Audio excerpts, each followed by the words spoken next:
Voyons comment approcher pi par la méthode de Monte-Carlo sur GeoGebra. Commençons par paramétrer un petit peu notre problème. Donc, la fonction classique pour avoir un cercle, c'est racine carrée de 1 moins x carré. Voilà. Alors ça, c'est le demi-cercle, la partie supérieure d'ailleurs. On peut aller le voir sur le dessin. Ok. Bon.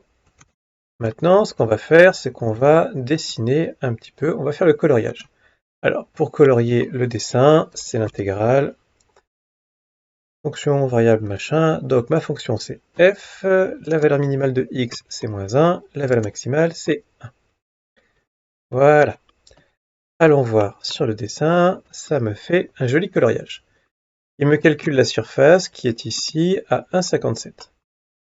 1,57, en fait, c'est parce que la surface du cercle entier, du disque entier, pardon, c'est pi r carré, donc c'est pi.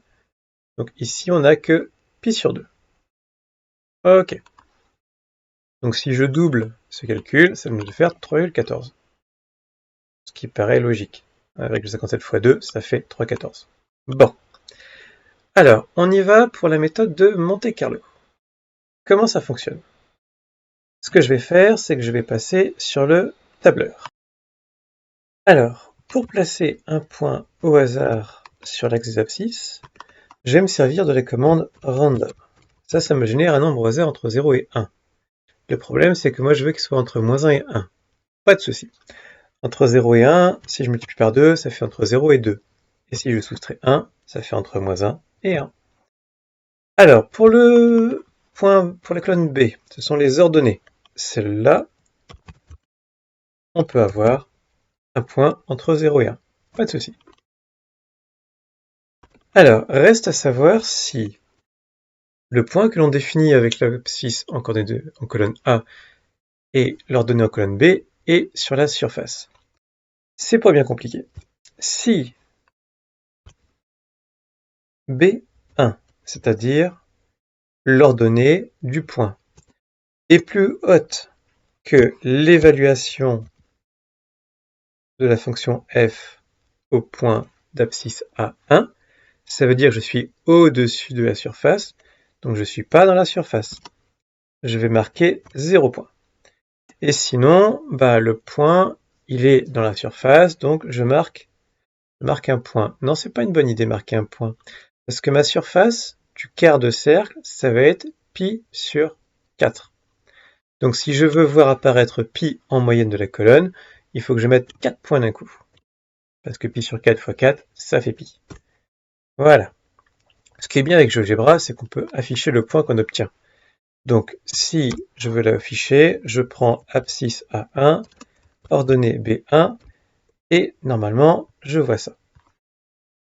Étendons un petit peu notre formule. Donc on va créer une dizaine de points, au hasard entre moins 1 et 1 en abscisse, au hasard entre 0 et 1 en ordonnée, et soit on est sur la surface, on marque 4 points, soit on n'est pas sur la surface, on marque 0 points. Allons voir un petit peu ce qui se passe sur le dessin. Eh bien, on a tous nos points. On voit que E7, E9 et E6 ne sont pas sur la surface. Les autres sont sur la surface. Et lorsqu'on regarde le diagramme, le tableur, pardon, on voit bien que E7, E6 et E9 ont marqué 0 point. Bon, il reste à afficher la moyenne. Comment je vais faire ça? Je vais utiliser les outils moyenne. D'accord? Alors, revenons sur la partie gauche. On a les outils moyenne ici. Donc, j'ai sélectionné la colonne C et je prends moyenne. Allons voir ce qui se passe dans le tableur. Alors, il m'a mis la réponse tout en bas, tout en bas, tout en bas. Tac, tac, tac, tac, tac. Sur la valeur 102. Bon, je ne sais pas pourquoi il a été la mettre là. Bon, c'est pas grave. Donc, on obtient une moyenne à 2,8, ce qui est quand même assez éloigné de la valeur de pi. En effet, la méthode de Monte-Carlo, elle n'est pas très rapide. Ce qui veut dire que juste 10 points, ça va pas être suffisant. Il va nous en falloir beaucoup plus que ça. On y va. Bon, par contre, on va pas tous les afficher sur le dessin, hein, parce que sinon ça va prendre de la place. Donc on y va, on rajoute, on étend. Et on va prendre, allez, 100 points. On laisse faire les calculs. Ah, il est remonté. Allez, on redescend, descend. Voilà. Et là, on a 3,24. Ah, on est pas mal. On est pas mal. On va le bouger, lui. Viens là. Hop.